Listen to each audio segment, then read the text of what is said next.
और किसी को राजनीति अच्छे स्तर पे करनी हो ताकि समाज का भला हो सके, तो उसके लिए व्यक्ति को मेहनतकश होना पड़ेगा। अगर व्यक्ति मेहनतकश नहीं है तो राजनीति में शायद वो नहीं जा पाएगा। सबसे बड़ी चीज है प्रचार। प्रचार के लिए चाहिए पैसा। अगर किसी व्यक्ति के पास उतना पैसा नहीं है खर्च करने के लिए, तो क्या उसको राजनीति का आइडिया ड्रॉप कर देना चाहिए? आप और मैं अगर हम एक आइडेंटिटी लेके चलते हैं कि मैं इस क्षेत्र का हूँ, मैं इस जात का हूँ और मैं इस धर्म का हूँ, तो राजनीतिक रूप से मैं इन चीजों को छुपा के कैसे राजनीति करूँ? आप सभी से भी कि आप छोटा चुनाव लड़े, बड़ा चुनाव लड़े, चुनाव लड़े या ना लड़े, आप किसी भी पार्टी में रहे या ना रहे, किसी भी संगठन से आप चुनाव लड़े, लेकिन आप दिल में देश रहे, तो आपके बाई डिफॉल्ट दिमाग में पुरुष ही आता है। तो क्या राजनीति भी ऐसे क्षेत्र है? हम बात करें सिर्फ पुरुषों की ही बात करें, महिलाओं के लिए क्या स्कोप है इसके अंदर? तो कोई ऐसा आवश्यक है कि किसी पुरानी पार्टी, बीजेपी, कांग्रेस या कोई और स्थानीय पुरानी पार्टी से आप लड़े, या फिर आपको इंडिपेंडेंट ही पहले खड़ा होना चाहिए? आप क्या सुझाव दें? कि ना किसी से मुकाबला, ना किसी से होड़, और मेरी अपनी मंजिल और मेरी अपनी दौड़।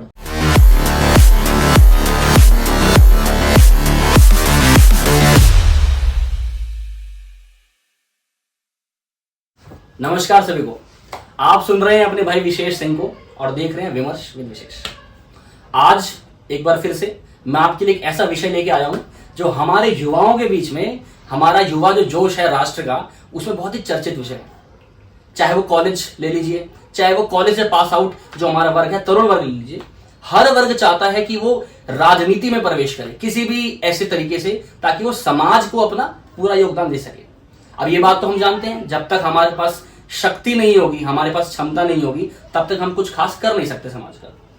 तो आज का हमारा विषय रहेगा कि राजनीति में अपना करियर कैसे शुरू किया जाए, क्या वो टिप्स रहेंगी, क्या तरीका होता है, फर्श से अर्श पर कैसे पहुंचा जाए।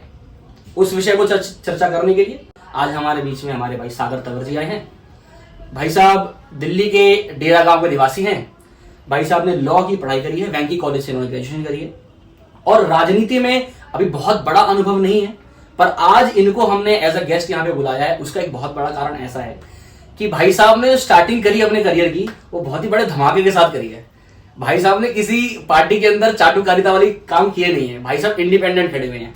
तो आज इस विषय में चर्चा करेंगे कि राजनीति में प्रवेश किया कैसे जाए, क्या सिर्फ चुनाव लड़ना ही राजनीति होती है, और क्या अलग अलग आयाम होते हैं। नमस्कार सागर जी, कैसे हैं आप? नमस्कार। बिल्कुल कंफर्टेबल हो जाइए आप, कोई दिक्कत तो नहीं। चलिए एक बार अपना छोटा सा परिचय दे दीजिए हमारे नए दर्शकों के लिए। नमस्कार आप सभी को, मेरा नाम सागर तंवर है। मैं अभी अधिवक्ता के तौर पर कार्यरत हूँ। मेरी दिल्ली विश्वविद्यालय के श्री वेंकटेश्वरा कॉलेज से ग्रेजुएशन हुई, जैसा विशेष जी ने बताया, और दिल्ली यूनिवर्सिटी की लॉ फैकल्टी से मेरी लॉ की पढ़ाई पूरी हुई है। मैं दिल्ली यूनिवर्सिटी में श्री वेंकटेश्वरा कॉलेज में सेंट्रल काउंसलर के पद पर रहा। उसी के साथ मैं दिल्ली विश्वविद्यालय में डूसू ईसी के पद पर रहा। Delhi university student union executive counsellor के पद पर मैं रहा। और जैसा कि विशेष जी ने बताया, मैंने छतरपुर विधानसभा के भाटी वार्ड से एक प्रत्याशी के तौर पर चुनाव की तैयारी की थी और मैं चुनाव लड़ा था। ये मेरा छोटा सा एक परिचय हो सकता है, और मैं जैसा भी आपके बीच में हूँ। भाई जो राजनीति में नया कदम रखना चाहते हैं उनके लिए बहुत बड़ा परिचय है। चलिए तो विषय को शुरू करते हैं। मैं आपसे छोटी सी चीज जानना चाहूंगा कि अभी तक का आपका जो राजनीतिक सफर रहा है, आप किस क्षेत्र से चुनाव लड़ते हैं, वहां का समाज कैसा, एक बार उसके बारे में थोड़ा बताइए। विशेष जी, राजनीतिक करियर के बारे में अगर मैं आपको बताऊं कि राजनीतिक करियर मेरा रहा, मैंने कॉलेज से शुरुआत की, दिल्ली विश्वविद्यालय से मैं चुनाव लड़ा जी। तो चुनाव लड़ने के बाद मेरे राजनीतिक करियर की असली तो वहीं से मेरी शुरुआत हुई। अच्छा। लेकिन उससे पहले मेरा एक छोटा सा कण और है कि मैं अपने स्कूल में हेड बॉय का चुनाव लड़ा था। अच्छा। पहली बार मेरे स्कूल में हेड बॉय के चुनाव हुए और मैं हेड बॉय का चुनाव लड़ा और मैं वहां भी जीता। वाह जी वाह। तो मेरे मन में तो तब से थी, जी। आज मैं आपके पॉडकास्ट के माध्यम से बताना चाहता हूँ। उसके बाद में कॉलेज में जब सेंट्रल काउंसलर लड़ा, फिर मैं उसके बाद एग्जीक्यूटिव काउंसलर लड़ा दिल्ली यूनिवर्सिटी का स्टूडेंट यूनियन में, तो मैं सबसे यंगेस्ट वहां पे रहा। अच्छा। उसके साथ साथ ही परस्पर मेरा विद्यार्थी परिषद के साथ जुड़ना हुआ। अखिल भारतीय विद्यार्थी परिषद से मैं जुड़ा और अखिल भारतीय विद्यार्थी परिषद पर मैं अलग अलग दायित्वों पर रहा। सबसे पहले मैं कॉलेज इकाई उपाध्यक्ष बना, कॉलेज इकाई अध्यक्ष बना, जिला सह संयोजक बना, विभाग सह संयोजक बना, प्रदेश कार्यकारिणी सदस्य बना, प्रदेश कार्य समिति सदस्य बना। उसके साथ साथ मैंने संगठन के कई वर्ग किए, राष्ट्रीय अधिवेशन किए, प्रांत अधिवेशन किए, और मैं वहां पे फिर जब मैं लॉ फैकल्टी में आया तो लॉ में एक अलग ही विस्तार मुझे दिखा कि राजनीतिक जीवन से समाज में परिवर्तन लाया जा सकता है। तो उसके बाद फिर मैं यहाँ जब मैं आता हूँ, मेरी लॉ कंप्लीट होकर मुझसे लोगों ने आग्रह किया कि आपको चुनाव लड़ना चाहिए, युवा साथियों ने आग्रह किया कि आप चुनाव लड़ेंगे तो हमारे लिए बेहतर रहेगा। तो मैंने ऐसा तय करके फिर मैं यहाँ पर निगम पार्षद के सीट पर चुनाव लड़ा। अच्छा, ये कौन सा क्षेत्र पड़ता है वैसे अपना? मेरा क्षेत्र जो पड़ता है छतरपुर विधानसभा, अच्छा। दक्षिणी दिल्ली में भाटीवाड़ पड़ता है। अच्छा, हाँ जी। दक्षिण दिल्ली में भाटीवाड़ पड़ता है, ठीक है जी। इस परिचय के बाद मैं ये समझता हूँ कि आप सब समझ सकते हैं कि भाई साहब ने अपना राजनीतिक करियर शुरू भी कर दिया और बहुत ही धमाकेदार तरीके से शुरू करा है। अच्छा, मेरा जो भाई साहब आपसे अगला प्रश्न रहेगा कि किसी भी व्यक्ति के अंदर अगर वो राजनीति में प्रवेश करना चाहता है, फॉर एग्जाम्पल मैं, अगर मैं पॉलिटिक्स में एंटर करना चाहता हूँ, कि क्या कुछ ऐसी स्पेसिफिक क्वालिटीज होनी चाहिए, कुछ विशेषताएं होनी चाहिए, अगर वो मेरे अंदर हैं तो ही मैं राजनीति में कुछ अच्छा कर पाऊंगा, या फिर कुछ ऐसी चीज मेरे अंदर हैं अगर ये बुरी चीजें हैं तो मैं राजनीति में अच्छा नहीं कर पाऊंगा? तो ऐसी कौन सी क्वालिटीज होती हैं जो होनी चाहिए किसी भी व्यक्ति के अंदर राजनीति में प्रवेश करने के लिए? विशेष जी, इसमें अगर क्वालिटीज की बात करूं तो सबसे पहले तो व्यक्ति को खुद पे भरोसा होना चाहिए, कर्तव्यनिष्ठ होना चाहिए, मेहनती होना चाहिए। अगर व्यक्ति के अंदर मेहनत करने की क्षमता नहीं है या वो मेहनत नहीं कर सकता तो व्यक्ति को राजनीतिक जीवन में नहीं जाना चाहिए। राजनीतिक लोग करते हैं, कई एक स्तर पे करते हैं कि उन्हें सिर्फ फॉर्मेलिटी के लिए राजनीति करनी है, और किसी को राजनीति अच्छे स्तर पे करनी है ताकि समाज का भला हो सके, तो उसके लिए व्यक्ति को मेहनतकश होना पड़ेगा। अगर व्यक्ति मेहनतकश नहीं है तो राजनीति में शायद वो नहीं जा पाएगा। विशेषताओं की मैं बात करूं, जैसे मैं अपनी भी विशेषता जो मैं खुद देख पाता हूं कि अच्छा वक्ता होना चाहिए और वक्ता से पहले अच्छा श्रोता होना चाहिए। जैसा मैंने आपको बताया संगठन के वर्ग की अधिवेशन के, तो वहां पे मैंने सुना, मैं राष्ट्रीय स्वयंसेवक संघ का एक स्वयंसेवक रहा हूं। अच्छा, मैं प्राथमिक वर्ग शिक्षित भी हूं, तो मैंने वर्गों में सुना है जब बौद्धिक होते हैं, अधिकारीगण बोलते हैं, तो मैं उनके भाषणों को सुनता हूं, उनके बौद्धिक सुनता हूं, तब मेरे अंदर शब्द आते, तो सबसे पहले श्रोता बने। और राजनीति में अगर हम आए तो सबसे पहले नेता बनने के कार्यकर्ता भी बने। आप किसी संगठन का हिस्सा रहे तो कार्यकर्ता बनकर रहे, कार्यकर्ता के तौर पर आप मेहनत करें। तो राजनीतिक जीवन के बहुत अन्य पहलू, आपको मेहनत का होना चाहिए, आपको बोलना अच्छा होना चाहिए, आपके अंदर ज्ञान होना चाहिए, आपके अंदर शब्द है तो आप अच्छे वक्ता होंगे, और आपको मेहनत कश होना चाहिए। और मेहनत कश के साथ साथ आपको समाज में परिवर्तन के कुछ ऐसे बेड़ा अगर आप उठाए और उनको सफल करने के लिए रहे और आप कहीं ना कहीं जागृति का काम करें, तो ये भी राजनीति है। समाज नीति को मैं राजनीति मानता हूं। बड़ा अच्छा कहा आपने जी। चलिए भाई साहब, आपने तो क्वालिटीज बता दी, पर मैं एक चीज का सवाल आपसे पूछना चाहूंगा कि राजनीति में अगर कोई व्यक्ति आर्थिक रूप से कमजोर है, पैसा, उसका बैकग्राउंड आर्थिक रूप से कितनी स्ट्रांग है, फाइनेंशियली कितनी स्ट्रांग है, अगर वो स्ट्रांग नहीं है, अगर वो आर्थिक रूप से मजबूत नहीं है, तो क्या राजनीति उसके लिए नहीं है? क्योंकि हम उदाहरण देखते हैं, आप चाहे प्रचार प्रसार देख लीजिए, आप एडवर्टीजमेंट देखिए, भाई साहब पोस्टर ऐसे लाइन से, चाहे छात्र राजनीति देख लो, चाहे आप स्टेट की देख लो, चाहे आप गांव की देख लो, सबसे बड़ी चीज है प्रचार। प्रचार के लिए चाहिए पैसा। अगर किसी व्यक्ति के पास उतना पैसा नहीं है खर्च करने के लिए, तो क्या इसको राजनीति का आइडिया ड्रॉप कर देना चाहिए? विशेष जी, ये एक बहुत इंटरेस्टिंग क्वेश्चन आपने जो मुझसे पूछा है, इसका उत्तर मैं अपने एग्जाम्पल से देना चाहूंगा। अगर राजनीति सिर्फ पैसे वालों की होती तो आज मैं यहाँ नहीं बैठा होता। जब मैं कॉलेज में चुनाव लड़ा तो मुझसे भी अगर उनकी आर्थिक स्थिति कहूं तो बहुत मजबूत थी जो लड़ रहे थे, मैं रिकॉर्ड मार्जिन से जीत गया। अच्छा। और उसके बाद जब मैं ईसी लड़ता हूं तो ईसी में भी बहुत लोग अन्य अन्य ग्रुपों द्वारा अन्य अन्य पैसे से वोट खरीद कर ऐसे भी लोग लड़ रहे थे, मैं तब भी वहां जीता। और अपने निगम पार्षद की यहाँ की बात करूं, जिस सीट से मैं लड़ता हूं, तो ऐसा एक मजाक के तौर पर भी कहूं और आधिकारिक तौर पर भी वीडियो में जा ही रहा है, तो यहाँ पे जितने धनाढ्य लोग चुनाव लड़ते हैं ना, जितने करोड़पति चुनाव लड़ते हैं, शायद देश का सबसे महंगा चुनाव इस सीट पे होता है। अच्छा। और उनके सामने अगर मैं चुनाव लड़ता हूं और उस चुनाव लड़ने वाले को आप अपने पॉडकास्ट के लिए चुनते हैं, तो शायद यहाँ पे सबसे बड़ा एग्जांपल है कि राजनीति में पैसा ही सिर्फ मायने नहीं रखता। बिल्कुल सही कहा। और अगर पैसा ही मायने रखता तो देश के प्रधानमंत्री अटल जी नहीं बनते, आज के जो हमारे प्रधानमंत्री है वर्तमान में नरेंद्र मोदी जी नहीं होते। और मैं सबसे बड़े एग्जाम्पल 2 दे चुका हूं, इसके अलावा मैं अन्य अन्य एग्जाम्पल दे सकता हूं, लेकिन आप सबके लिए समझना सबसे बेहतर इन 2 एग्जाम्पल से रहेगा। चलिए, बहुत अच्छा उत्तर दिया भाई साहब, फुल सेटिस्फैक्शन। चलिए भाई साहब, आर्थिक रूप का आपने बता दिया।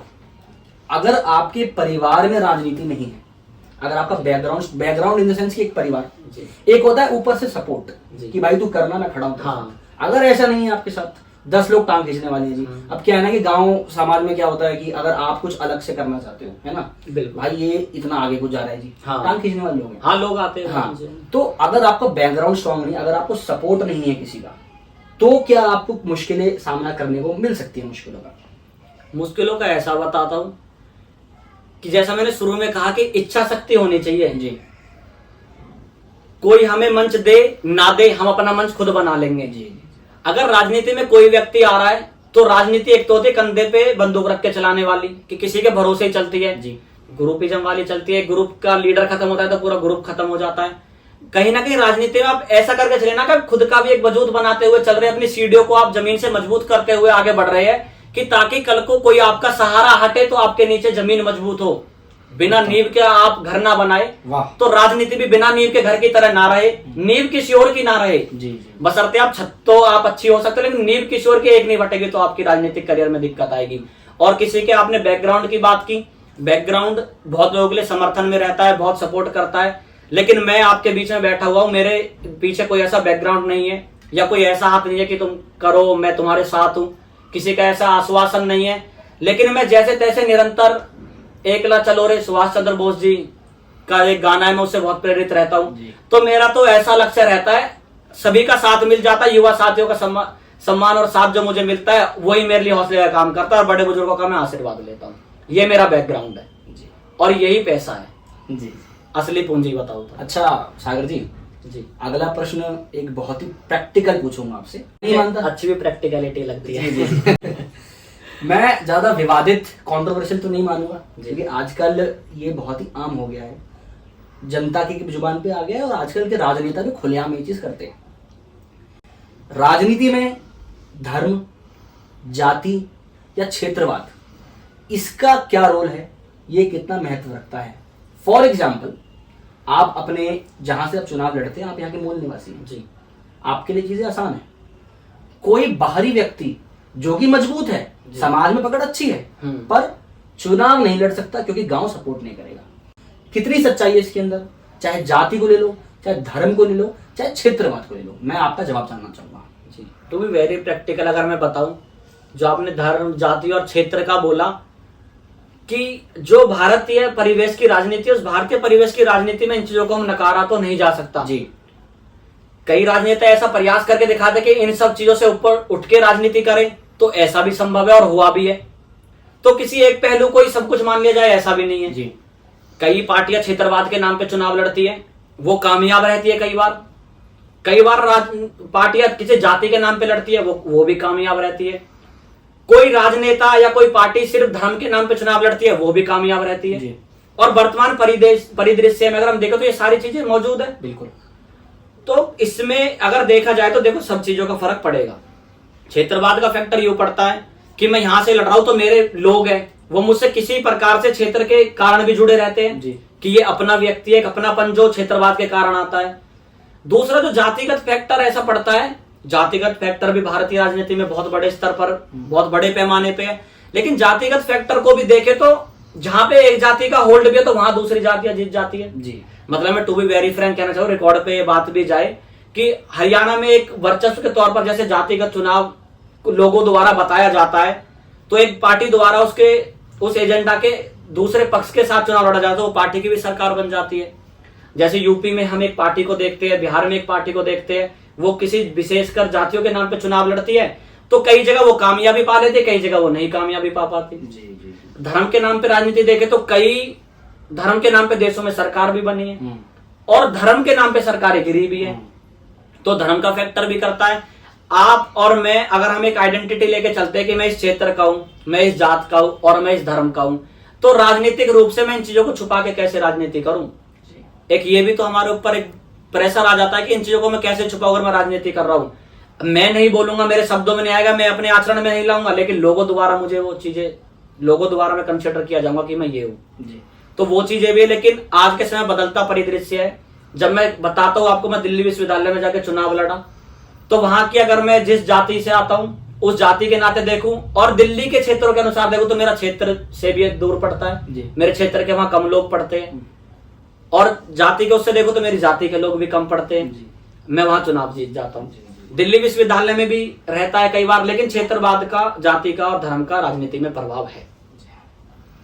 आप भाई साहब बिल्कुल ही बेबाकी के साथ जवाब दे रहे हैं, कोई ऐसा नहीं है कि कुछ कम बता रहे हैं, कुछ ज्यादा बता रहे हैं, कुछ छिपा ले रहे हैं। मुझे ऐसे ही पॉडकास्ट करने में मजा भी आता है, क्योंकि एक तो मुझे बहुत कुछ जानने को मिल रहा है, भाई साहब का अनुभव है, मुझे कुछ जानने को मिल रहा है, और साथ ही साथ हमारे जो दर्शक हैं जो जुड़े हुए हैं। आपने मुझे बुलाया भी तो ऐसे में कुछ छुपा नहीं पाता।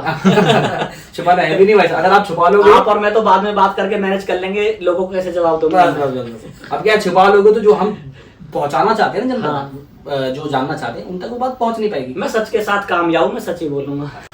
सागर जी वोट भाई साहब को जाना चाहिए। अच्छा सागर जी, आज अभी हमारे पैनल पे देखिए, माइक पे तो आपको 2 व्यक्ति दिख रहे हैं, मैं जो इंटरव्यू ले रहा हूँ और जो भाई साहब इंटरव्यू दे रहे हैं, बाकी हमारी टीम में 3 व्यक्ति और यहाँ बैठे हुए हैं, और सब कहीं ना कहीं राजनीति कह लो या समाज के किसी कार्य में कुछ ना कुछ तरीके से एक्टिव रूप में अपनी भूमिका निभा रहे हैं। तो ये प्रश्न इनका भी है। प्रश्न ऐसा है कि शुरुआती समय में जिसको जीरो नॉलेज है पॉलिटिक्स की, जो बिल्कुल इनिशियली शुरू करना चाहता है, उनको किस किस मुश्किलों का सामना करना पड़ सकता है? जीरो नॉलेज का मतलब तो नर्सरी में एडमिशन हो गया जी। ना तो किताब पढ़ पाएंगे ना कुछ उसमें जान पाएंगे कि लिखा के आगे क्या पढ़ना है।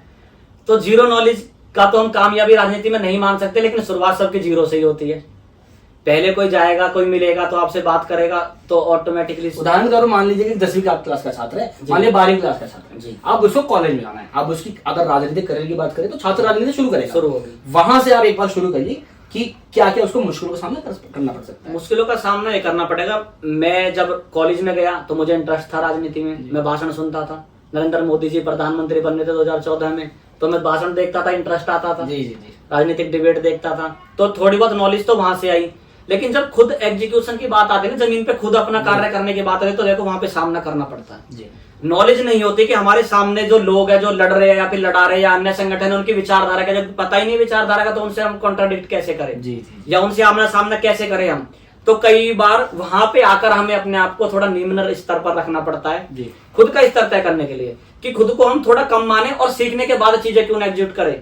जब तक मैं नहीं सीख पाया मैंने कम बोला, जब मैं सीख गया तो आज आपके यहाँ पे भी ज्यादा ही बोल रहा हूँ। तो राजनीति में जब नॉलेज आ जाती है, तो राजनीतिक नॉलेज तो करने से आती है, सुनने से आती है। सबसे बड़ा राजनीति में आप सभी के लिए मेरा एक सुझाव है, अगर राजनीति में सबसे बड़ा अनुभव चाहिए, राजनीतिक नॉलेज चाहिए, तो किसी राजनीतिज्ञ व्यक्ति से बात कीजिए।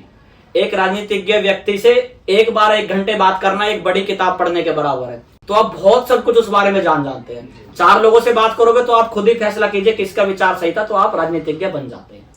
चलिए एक स्तर के लिए बोलो तो। और अगर मान लीजिए और क्या क्या समस्या का सामना करना पड़ सकता है, जैसे फॉर एग्जाम्पल मैंने क्षेत्र का बोला कि मान लीजिए कि व्यक्ति है जी, वो समाज के लिए बहुत एक्टिव है जी, है ना जी, एनजीओ से जुड़ा हुआ है, समाज के लिए कार्य करता है, वो राजनीति में किसी न किसी रूप में प्रवेश करना चाहता है जी, है ना। तो सबसे बड़ी चीज है क्षेत्र की बात आनी चाहिए, है ना।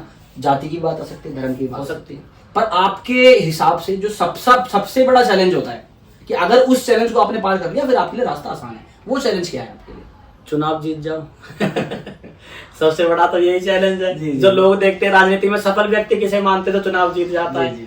जब तक आप चुनाव जीतते रहते हैं, आपके सितारे अच्छे चलते रहते हैं, आप परफेक्ट एग्जांपल होते हो कि राजनीति का मेरा आइडल बन सकता है। जो चुनाव हारता रहता है उसे लोग आइडल नहीं मानते। तो सबसे बड़ा स्ट्रगल तो चुनाव लड़के और चुनाव जीतना है। राजनीति जो लोगों के मन में एक राजनीति को लेकर प्रश्न रहता है कि राजनीति कौन लोगों से जीते हुए नेताओं को लोग राजनीतिज्ञ मानते हैं। लेकिन इसके साथ सामाजिक व्यक्ति, जैसा आपने जोड़ा, जो सामाजिक व्यक्ति जो सामाजिक रूप से कार्य करता है उसे भी राजनीतिक तौर पे हम देखते हैं। और राजनीतिज्ञ व्यक्ति वही हो सकता है जो व्यक्ति सामाजिक है जी। जो व्यक्ति सामाजिक नहीं है तो सबसे बड़ी समस्या तो ये है, अगर समाज में हमारा बात करने का तरीका गलत है या हमारा व्यवहार और आचरण ठीक नहीं है तो सबसे बड़ी समस्या ये है अपने आप को लोगों के सामने में प्रस्तुत करूं। आज विशेषतः मैं आपके सामने अपने आप को प्रस्तुत करूं तो मैं मेरे अंदर कुछ आचरण हो, मैं कुछ दिखा पाऊं, तभी तो आप मुझे स्वीकार्यता देंगे। या मैं ऐसे ही आके आपसे बात करूं तो मैं राजनीतिज्ञ नहीं हो सकता, मैं किसी और क्षेत्र का व्यक्ति हो सकता हूं।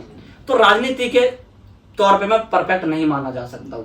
तो सबसे बड़ी समस्या तो खुद के व्यवहार ना ठीक होना हो सकती है, और असामाजिक होना सबसे बड़ी समस्या है जो राजनीति व्यक्ति के सामने रहती है। चलिए, सबसे बड़ी चैलेंज या डिसेबिलिटी कह लीजिए असामाजिक होना। सबसे पहला उस व्यक्ति को सामाजिक बनना पड़ेगा, समाज के लिए कुछ ना कुछ सोचना करना पड़ना है, करना पड़ेगा। भाई साहब, आप जब मैं आपसे राजनीति की बात कर रहा हूँ, चुनाव लड़ने की बात कर रहे हैं, ऐसा क्यों? मतलब राजनीति मतलब सिर्फ चुनाव लड़ना ही होता है क्या? कि अगर टिकट ले ली थी और जीत हार, बस यही राजनीति है क्या? राजनीति के और भी आयाम हैं, आप किसी और रूप में भी जुड़ सकते हैं। अब आपने मेरे मन का प्रश्न पूछा एकदम। राजनीति जैसे चुनाव लड़ने का आपने पूछा कि कामयाबी का वो क्या माना जाता है, सफलता का, तो लोगों के परिदृश्य तो सबसे बड़ा चुनौती क्या, चुनाव लड़ा के और चुनाव जीता तो लोगों के लिए मैं नेता बन गया, तो मैं राजनीतिज्ञ बन गया, वो मेरा चुनाव के पर्पज से जवाब था। लेकिन अन्य आयाम जैसे मैंने बोला सामाजिक होना चाहिए।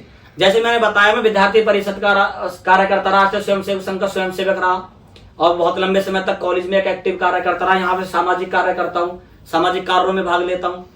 तो ये अन्य आयाम राजनीति के हो सकते हैं। सिर्फ राजनीति शब्द को ना देके समाज नीति शब्द के साथ साथ भी हम बात करें, वो भी एक आयाम है।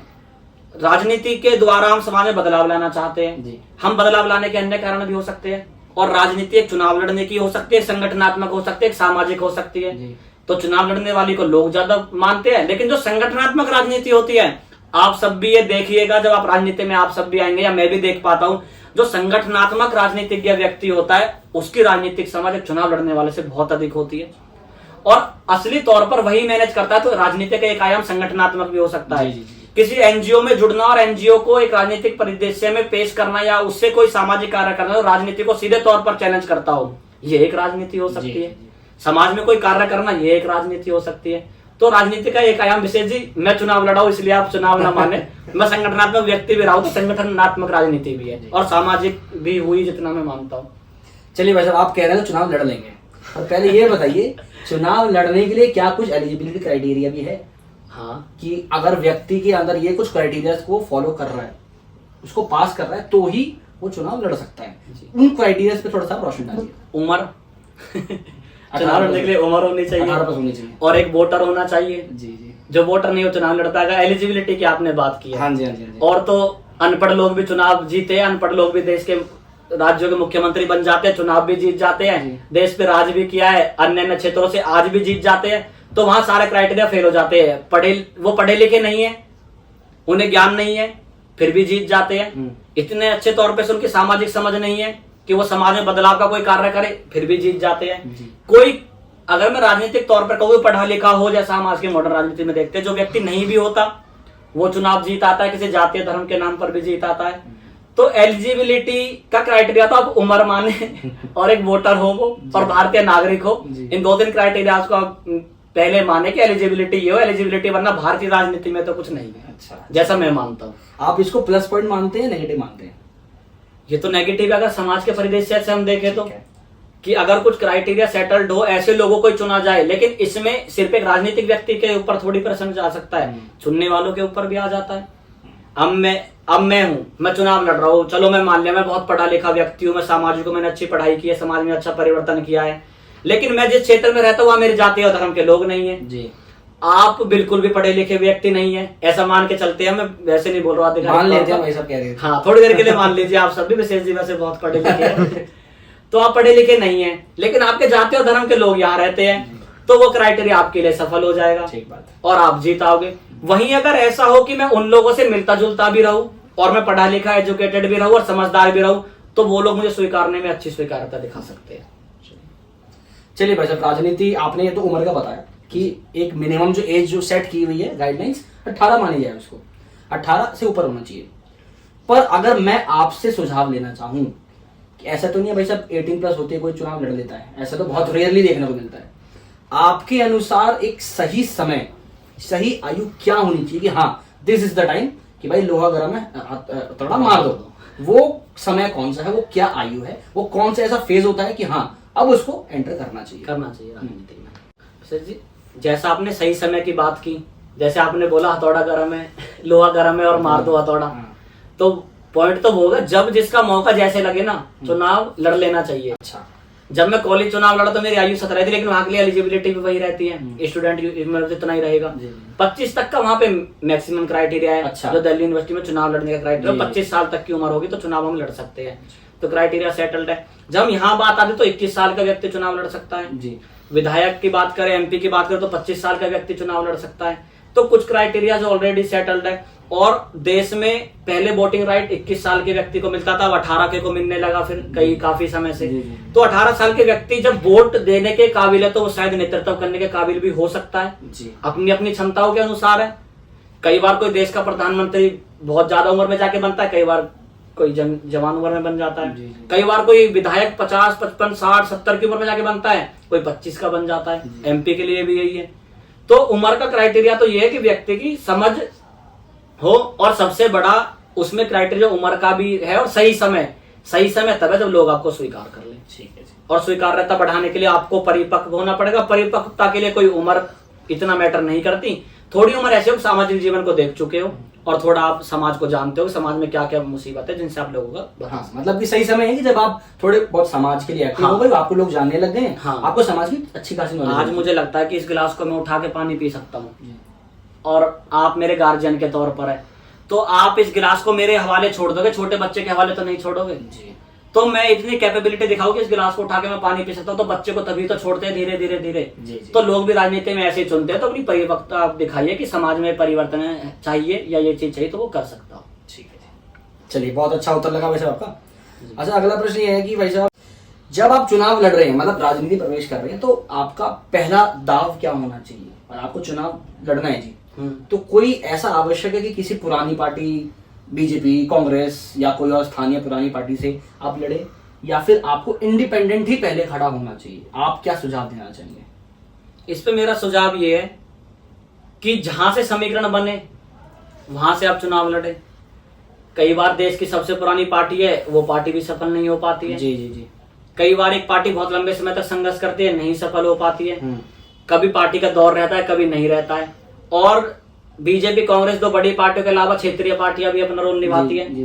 तो मैं किसी ऐसे क्षेत्र से, क्षेत्रीय पार्टी मैं क्षेत्रीय पार्टी से भी लड़ सकता हूँ। और निर्दलीय चुनाव से पहले बहुत पार्टियों के सिंबल्स भी रहते हैं जो बहुत पार्टियां चुनाव लड़ाती है, लेकिन इतनी महत्वपूर्ण भूमिका में उस राज्य में, उस क्षेत्र में या उस सीट पे नहीं होती है। तो एक ये भी हो सकता है। जब आपके समीकरण ना बने, कई बार लोग ऐसा टिकट करता है पार्टी से, तब भी इंडिपेंडेंट लड़ जाते हैं, जीत भी जाते हैं। जी जी जी। और हर बार देश में एमपी के चुनाव तक भी बहुत बड़ा क्षेत्र रहता है, तो ऐसा होता है इंडिपेंडेंट लोग जीत आते हैं। वो लोगों की स्वीकार्यता आप दिखाए कि लोग आपको स्वीकार कर पा रहे हैं। और इंडिपेंडेंट लड़ना कोई बुरी बात नहीं, मैं खुद लड़ा हुआ हूँ। जब परिस्थितियां ऐसे, तो परिस्थितियों के अनुसार खुद को ढालना पड़ जाए। क्यों आप इंडिपेंडेंट? एक समाज की मांग हो जी, तो समाज मांग करे और समाज की मांग को हमें जायज लगे कि मैं कुछ कर सकता हूँ, तो सबसे पहले तो जब तक हम अपना हाथ खड़ा नहीं करेंगे तो कोई हमें देखेगा कौन? हम ही तो बताएंगे कि हाँ मैं भी हूं। तो कई बार इंडिपेंडेंट लड़ना अपना परिचय देने के नाते और अपने आप को पेश करने के नाते और बदलाव के नाते भी हो सकता है। जिस पार्टी से लोग लड़ रहे हो उन लोगों, मैं पार्टी से सहमत हो सकता हूँ किसी से, लेकिन उस पार्टी से जो व्यक्ति हमारे पास चुनाव लड़ रहा है उसकी विचारधारा उस पार्टी से भी मेल नहीं खाती और समाज से मेल नहीं खाती। तो कई बार उसके अगेंस्ट भी समाज में आक्रोश, तो समाज के आक्रोश के कारण भी कई बार होना पड़ जाए। तो इसमें कोई क्राइटेरिया ऐसा नहीं है कि किसी पार्टी से ही जुड़ा जाए या सिर्फ इंडिपेंडेंट ही लड़ा जाए। वो आपकी परिस्थितियों पे तय करता है कि परिस्थिति आपकी कैसे और किस प्रकार से आप आगे इसमें कर सकते हैं। तो आपने भाई साहब क्यों सोचा इंडिपेंडेंट लड़ने का?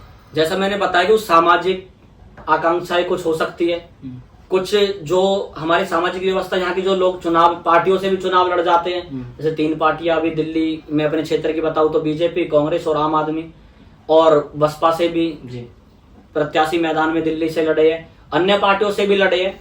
तो जब वो प्रत्याशी लड़ते हैं कि मैं किसी पार्टी का समर्थक हो सकता हूं, मैं रहा भी हूं, या मैं किसी विचारधारा का समर्थन करता हूं।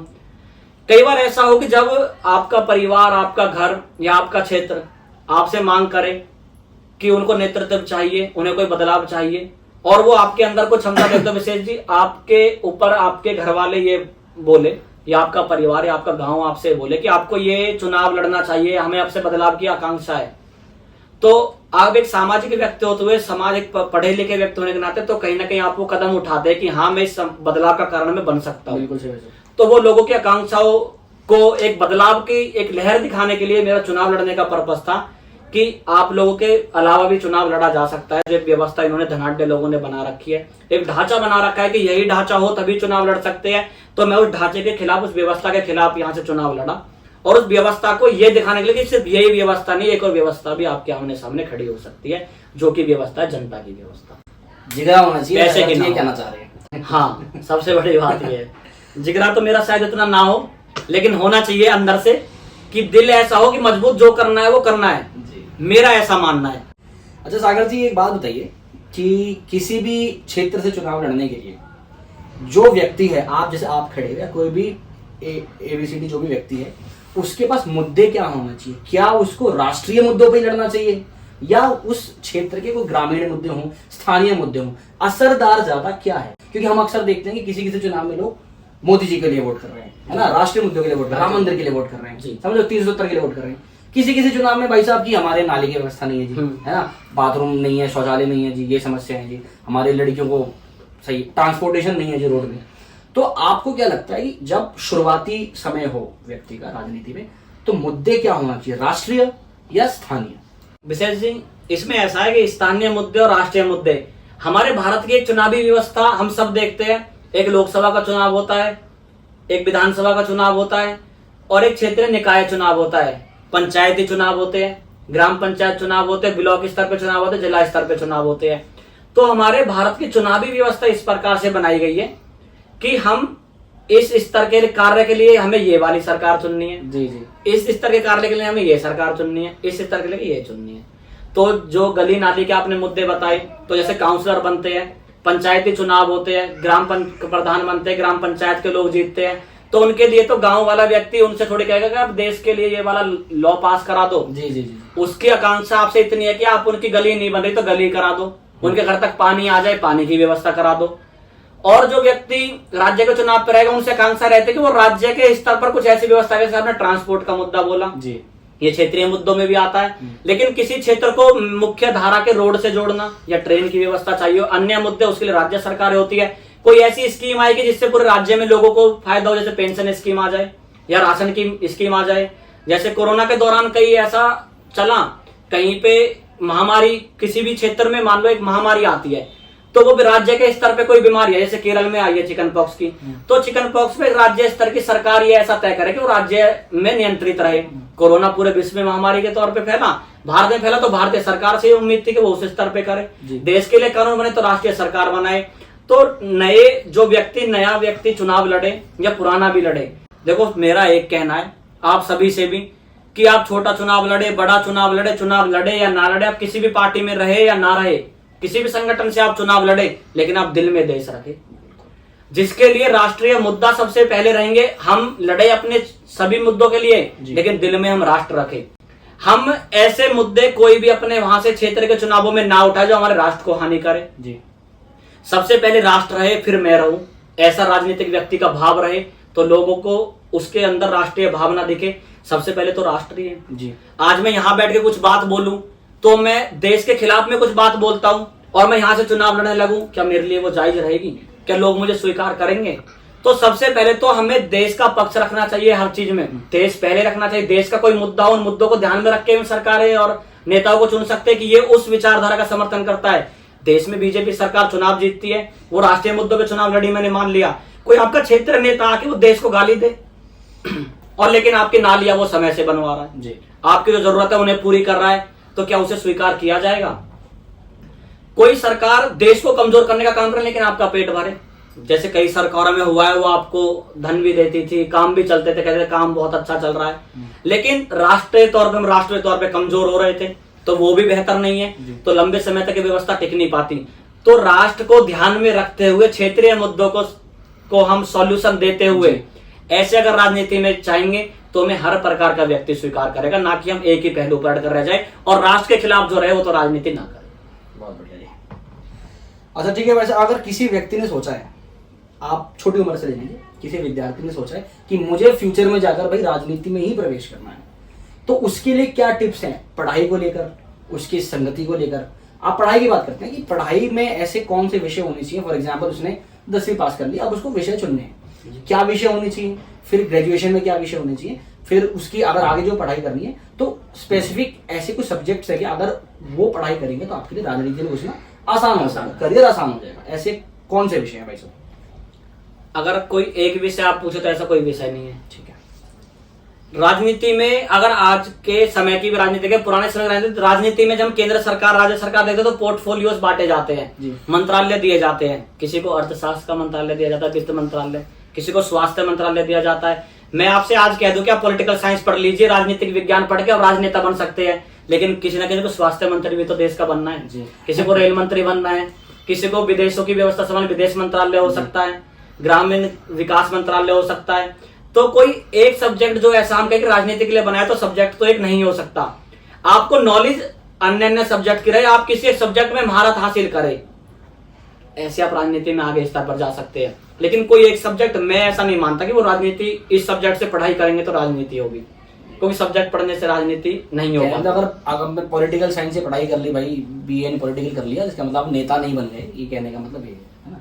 बनते भी है लोग, मतलब सिर्फ पढ़ाई से नेता नहीं बना जाता, नेता मतलब सामाजिक कार्य है ना, वो किसी भी विषय के लिए। जो आपका सवाल था वो तो इस प्रकार था ना कि पढ़ाई किस सब्जेक्ट में की जाए, तो मेरा उस पर आंसर था कि एक सब्जेक्ट नहीं हो सकता। ठीक है वैसा। भाई साहब, राजनीति में प्रवेश करना बाद की बात, ठीक है। राजनीति को हम जैसे भाई, तो मैं अपना नाम जरूरी नहीं लूंगा, लेकिन जो ज्यादातर, आप परिपक्व लग रहे हैं। नहीं भाई साहब, मैं ऐसा नहीं सोचता, पर हमारे देश की जनता है ना, मैक्सिमम की यही थिंकिंग है। आप राह चलते चले जाओ, है ना, बहुत अच्छे काम हो रहे हैं, हाईवेज बन रहे हैं, सबको खाना टाइम से मिल रहा है, कोविड में बहुत अच्छा काम हुआ, लेकिन नेता चोर होता है। विचारधारा बनी हुई है, वो भले ही कैसा काम करो, नेता चोर ही होता है। राजनीति मतलब नेगेटिव चीज, राजनेता मतलब विलन।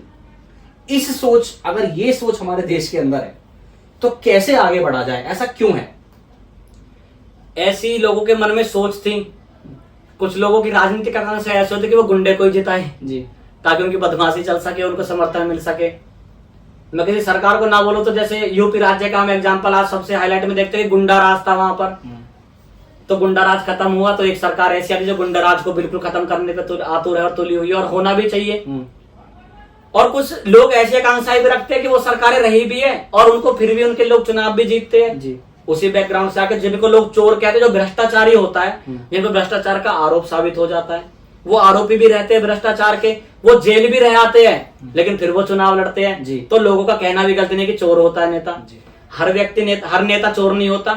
आज हम देश के प्रधानमंत्री नरेंद्र मोदी जी को देखे, अन्य अनेकों एग्जाम्पल है, लेकिन नरेंद्र मोदी जी को देखे, उनके लिए कोई चोर बोलता है, कोई भ्रष्टाचार का उनके ऊपर आरोप है। मैं समर्थक हूं इनका, इस प्रकार से मैं नहीं कहना चाह रहा हूं, लेकिन मैं आपको एक एग्जाम्पल के तौर पे समझाना चाहता हूं।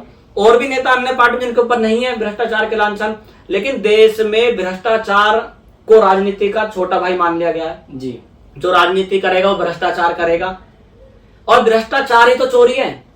आपने टैक्स के लिए रुपए जमा किया, आपको नीतियां लाते, नीतियों में से रुपया नेता लोग खा जाते हैं, तो चोरी तो हुई। जी जी जी। तो उन्हें चोर इसलिए बोलते हैं कि वो हमारी जेब का पैसा चुराते हैं भ्रष्टाचार के द्वारा, अन्य अन्य घोटालों के द्वारा। तो चोरी वाला चीज तो है, और ये बड़े स्तर पे हमारी राजनीति में हमेशा देखने को मिला है, कभी छोटे स्तर पे, कभी बड़े स्तर पे, कभी उससे बड़े स्तर पे।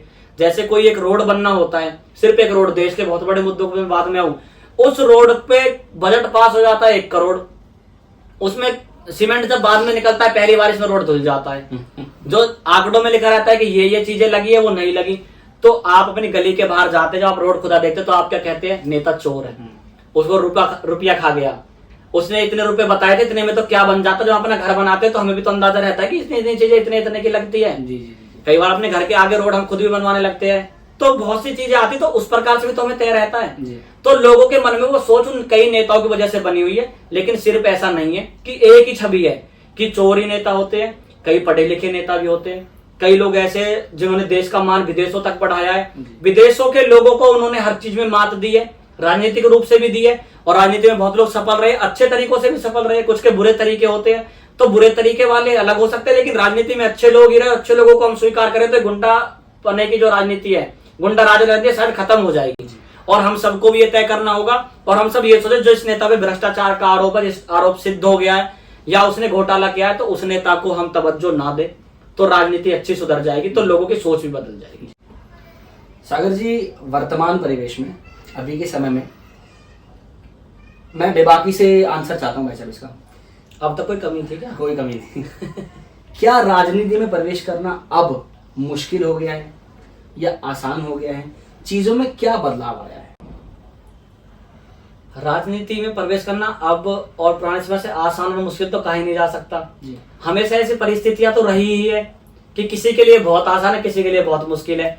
वो पहले भी था, वो आज भी है। जब देश आजाद नहीं था तब भी था, और देश आज आजाद है, सरकारें बन रही तो तब भी मुश्किल है। हर किसी का अलग पैमाना है, तो ये तो हम कह नहीं सकते कि आज आसान है, आज मुश्किल है। पहले अलग तरह की जिम्मेदारियां थी, आज अलग तरह की जिम्मेदारियां हैं। पहले अलग पैमाने थे, आज अलग पैमाने हैं। कभी पहले देश की आजादी के लिए लोग लड़ाई लड़ते थे, तो उसलिए राजनीति में भी आ रहे थे। आज देश आजाद भी, लेकिन देश के में बदलाव के लिए, परिवर्तन के लिए राजनीति कर रहे हैं। अपने अपने समाजों के लिए लड़ने का कार्य भी कर रहे हैं, क्षेत्र के लिए भी कार्य कर रहे हैं जी। तो ऐसे भी कई एग्जाम्पल आ सकते हैं। तो राजनीति के समय समय पर एक लक्ष्य बदलते हम मान सकते हैं लेकिन लक्ष्य इंसानों से जुड़े हुए ही रहे। तो आसान और मुश्किल वाला सवाल तो मुझे नहीं लगता कि पहले और अब में कंपैरिजन किया जा सकता है। जिसके लिए आसान रही है उसके लिए आसान रही है। आपको भी लगता है इसे तो बहुत आसानी से बहुत कुछ मिल गया, और कई बार ऐसा लगता है कि इसने इतनी मेहनत की, इसे जीवन में कुछ नहीं मिला।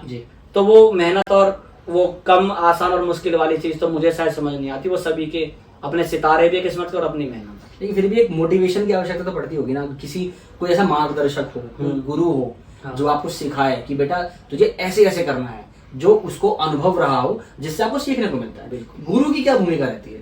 राजनीति में गुरु की भूमिका अगर हम कहें तो राजनीति में कई बार होता है हम एक व्यक्ति को गुरु मान लेते हैं, वो व्यक्ति हमारा गुरु रहता है, उसको हम गुरु मान ले।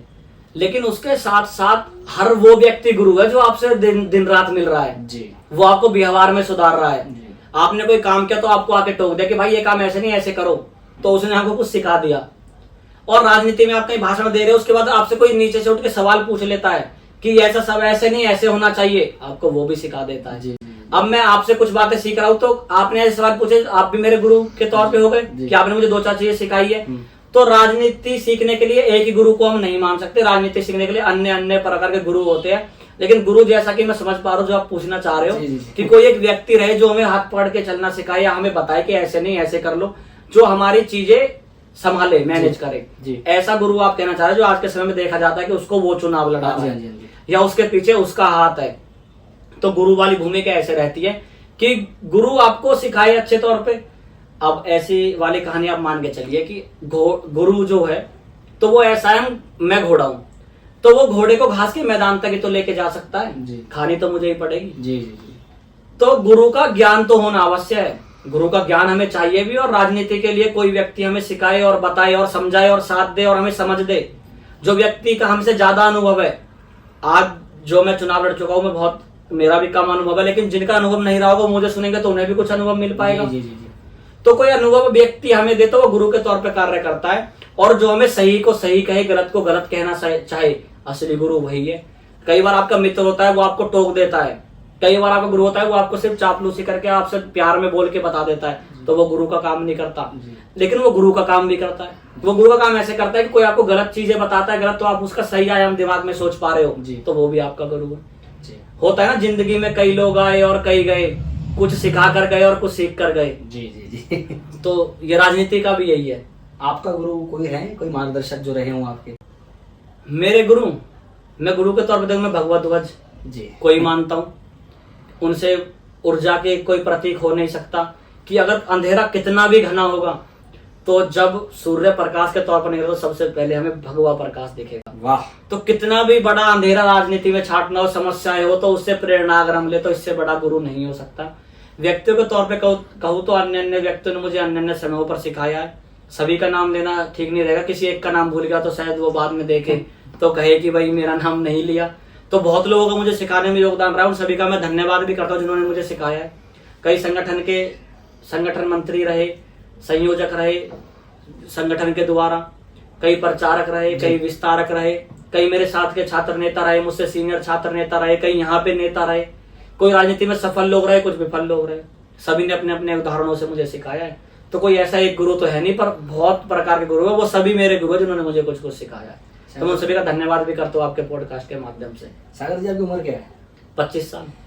25 साल के हैं भाई साहब, और इनकी बातें सुन के लगता नहीं है कि ये इस एज में इतनी मैच्योरिटी किसी व्यक्ति के अंदर हो सकती है। भाई साहब आप राजनीति के लिए बने, आप बिल्कुल सही जा रहे हैं। मैं आपका धन्यवाद करता हूँ। और मैं साथ साथ दर्शक जिनको देख पा रहे हैं मेरे साथ, उनकी भी उम्र मेरे बराबर ही है। और जिस प्रकार से वो सवाल जवाब मुझसे कर पा रहे हैं तो मैं कोई नया नहीं हूँ, ये भी मेरे बराबर के मेरे भाई हैं। सीखने को मिल जाता है वैसा, और परस्पर है। जी। आप हमें सिखा रहे हैं, हम आपको सिखा रहे हैं। और जो हमें भाई सुन रहे हैं और जो हमें अभी यहाँ बैठ के सुन रहे हैं, तो उनसे वो सबसे ज्यादा सीख पा रहे हो। बिल्कुल।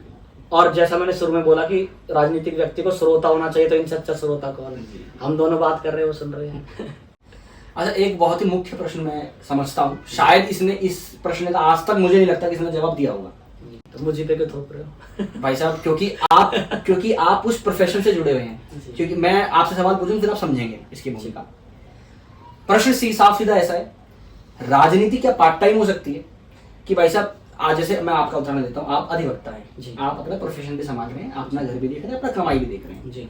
तो क्या पॉलिटिक्स फुल टाइम ही हो सकती है?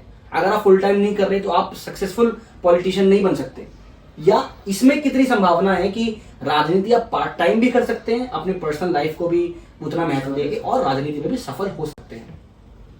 जब आप, मेरा ऐसा मानना है, मैं खुद भी अनुभव कर पा रहा हूँ, जब आप राजनीतिक व्यक्ति बन जाते हैं ना, जब राजनीति में खुले तौर पर उतर जाते हैं, तो आपकी पर्सनल लाइफ तो क्या ही बच जाती है, नहीं बचती। सही बात है। आपका सब कुछ समाज के लिए अर्पित रहता है। जी। और जैसा मैं सुनता आया हूँ, मुझे लोग बताते भी है कि राजनीति और वकालत जो मैं कर रहा हूँ, दोनों चीजें मैं कर रहा हूँ शायद अपने अपने स्तर पे, तो ये दोनों एक दूसरे के पूरक है। जी। जब देश आजाद हुआ था या देश की आजादी की लड़ाई लड़ी जा रही थी, तो उसमें जो देश की प्रथम सरकार में लोग थे, आजादी के संग्राम में लड़ने वाले लोग थे, आजादी की मांग करने वाले सबसे ज्यादा अधिवक्ता रहे थे। जी। तो वकीलों का, तो मैं खुद एक वकील हूँ इसलिए बोल रहा हूँ कि देश की आजादी के समय में भी और राजनीति में बहुत बड़ा योगदान रहा है। जी। और एक दूसरे के ये पूरक, मैंने ऐसे बोला कि अगर मैं राजनीति कर रहा हूँ और मैं वकालत कर रहा हूँ, जब मैं कोर्ट में जाता हूँ, अपने क्षेत्र का मेरा इलाका लगता है, तो अपने लोगों की मैं वहां भी तो मदद करता हूँ। जी। मैं राजनीतिक तौर से, सामाजिक तौर से या वकालत से कुछ सीख के आता हूँ, तो अपने लोगों को मैं सीख भी तो दे सकता हूँ।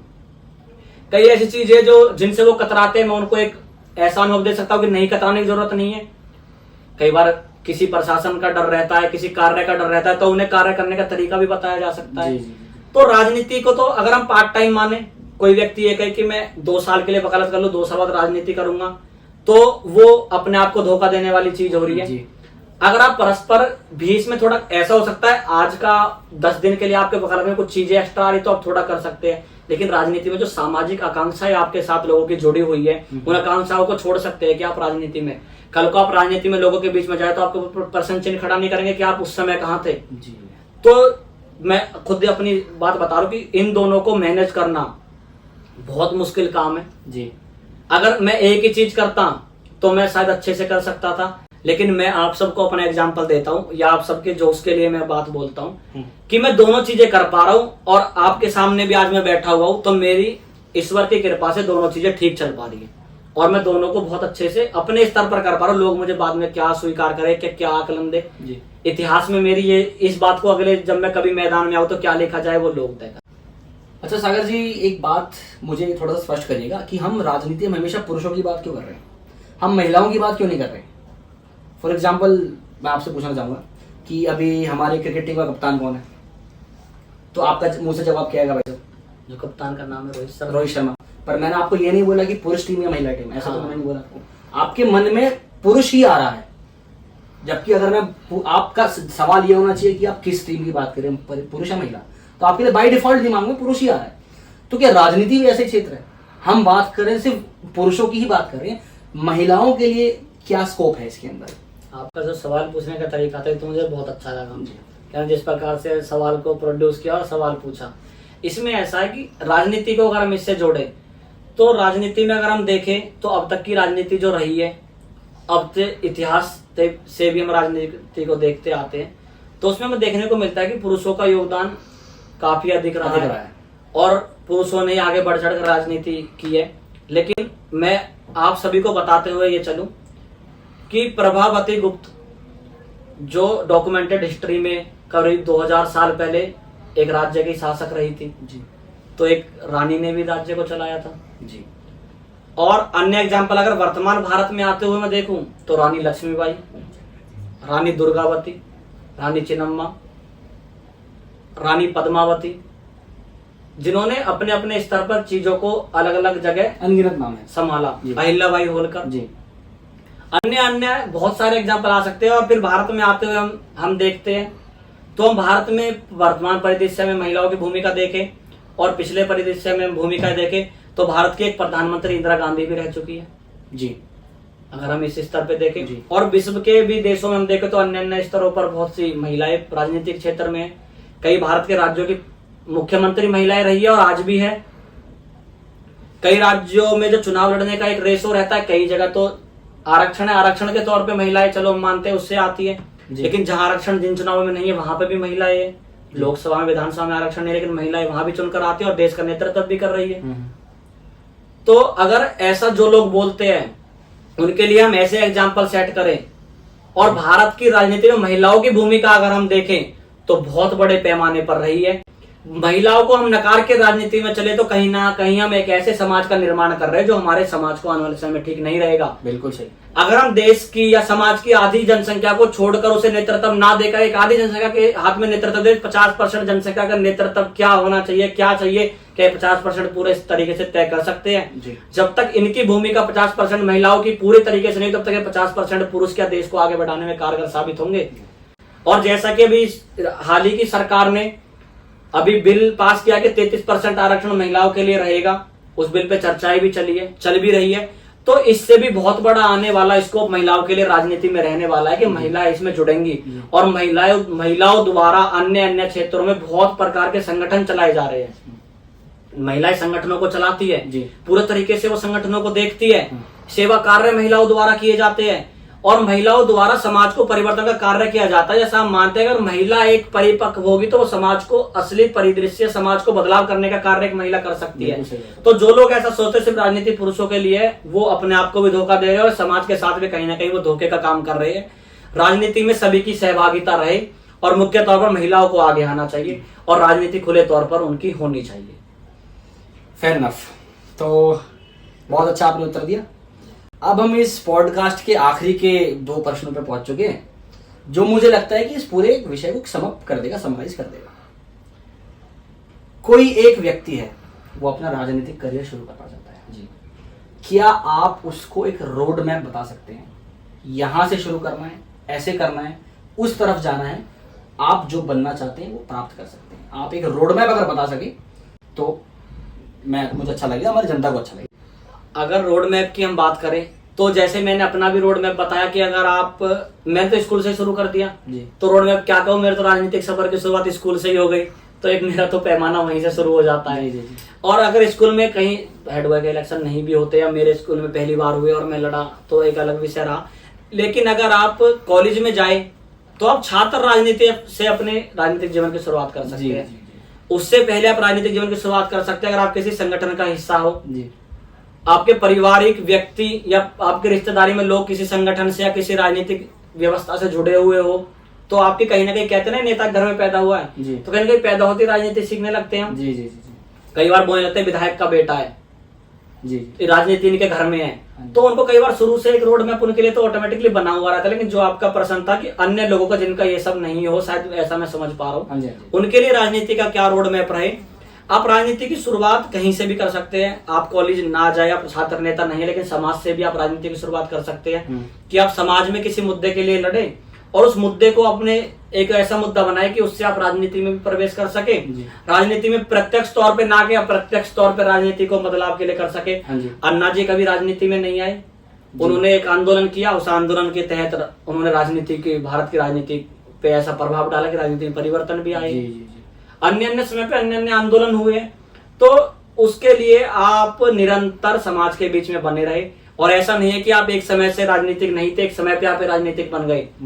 आप किसी एक क्षेत्र में कार्य कर रहे हैं, मान लीजिए मैं शिक्षक हूँ या मैं कोई ब्यूरोक्रेट्स हूँ या मैं वकील हूँ, तो मैं एक समय अपने पेशे को अंजाम दे रहा हूँ, वो कार्य में कर रहा हूँ, लेकिन एक समय बाद आके मैं राजनीति में आ जाता हूँ। ऐसा भारत में बहुत लोग करते हैं। तो आप एक स्तर बनाने के बाद कि आप कई बार अपने पारिवारिक स्थितियां भी लोग देखते हैं, सामाजिक स्थितियां देखते हैं, उसके अनुसार अपनी स्थिति ठीक करके आप फिर राजनीति में आ सकते हैं। ये भी एक तरीका हो सकता है, लेकिन आप निरंतर भी चल सकते हैं। कई बार ऐसा होता है कि किसी व्यक्ति ने कभी राजनीति से जुड़ाव नहीं रहा, वो एक समय पे आते हैं, अपनी व्यवस्था के कारण वो राजनीति में जुड़ जाते हैं।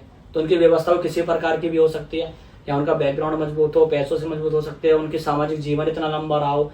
कुछ व्यक्ति ऐसे तिनका करके घोंसला बनाते हैं अपना, जैसे एक मैं भी हूँ, छोटे छोटे चीजों से कर करके अपनी चीजें जोड़ पा रहा हूँ। कई लोग मेरे सामने ऐसे भी, उनको परिवारों से चीजें मिली हुई है, वो कहते हैं ना स्पून फीडिंग वाली बात है, child born with silver spoon in his mouth. तो उनके मुंह में चांदी की चम्मच से पैदा हुए, उन्हें तो सब कुछ घर में ही मिल रहा है। उनके सामने फिर हम एक तो विरासत हो गई, एक मेहनत हो गई जी।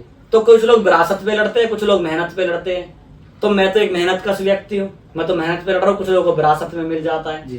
तो रोड मैप आप दिन दिन करके भी जोड़ सकते हैं, और ऐसा है आपके लिए कहीं ना कहीं किसी के लिए वो बना हुआ भी रखा है। चलिए, फेयर इनफ। तो भाई सागर जी, आपके विचार तो बहुत अच्छे हैं, बहुत ही अच्छा लगा आपके विचारों को सुनकर, बहुत ही इनलाइटनिंग है हमारे दर्शकों के लिए। अगले 10 वर्षों में सागर तंवर फ्रॉम डेरा विलेज अपने आप को कहाँ देखता है? मुझे आप कहाँ देखते हैं पहले तो आप बताइए। भाई हम तो आपको प्रधानमंत्री के रूप में देखना चाहते हैं। सवाल बहुत अच्छा था जी।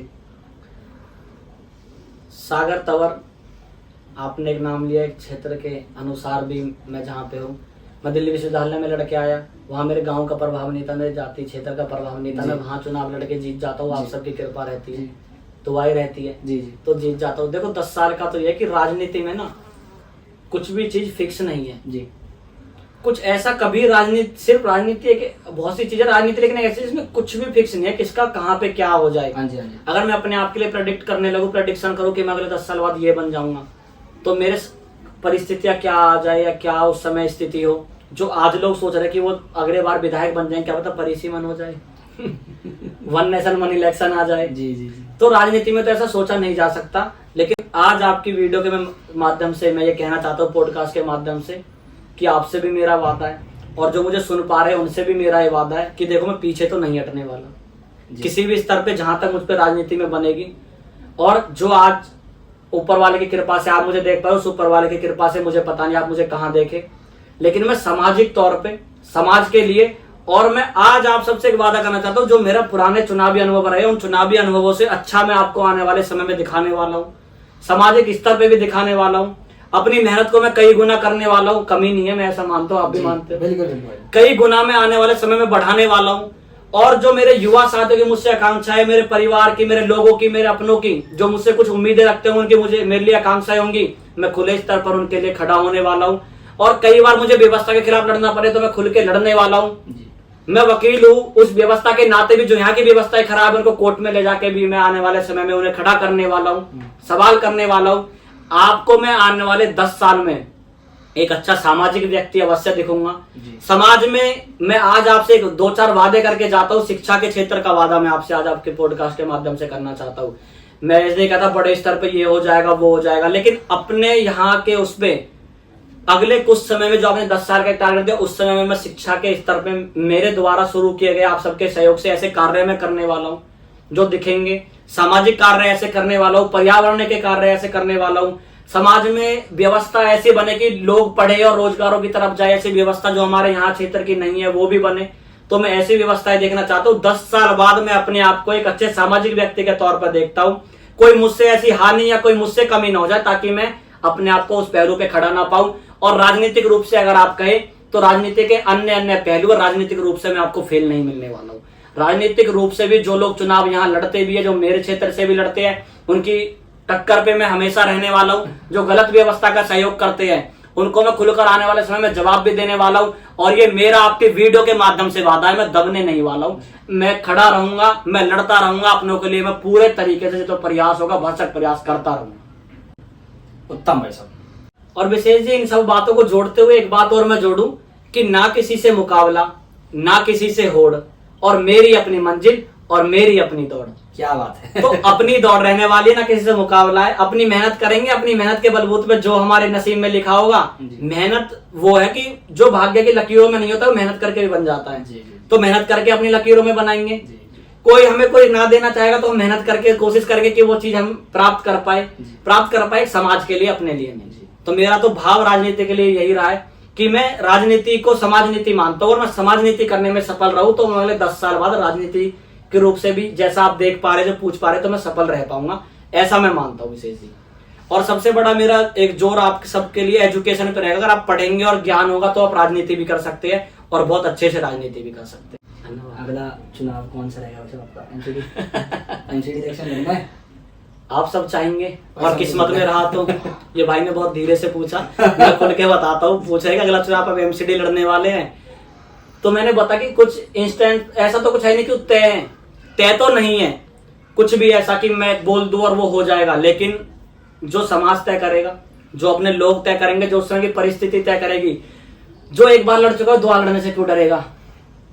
और जब मैं ऐसी व्यवस्था के खिलाफ जब मैं लड़ा तो मैं 23 साल का था, अब मैं 28 साल का होकर लड़ने वाला हूं अगर अगला चुनाव में लड़ता हूं जी।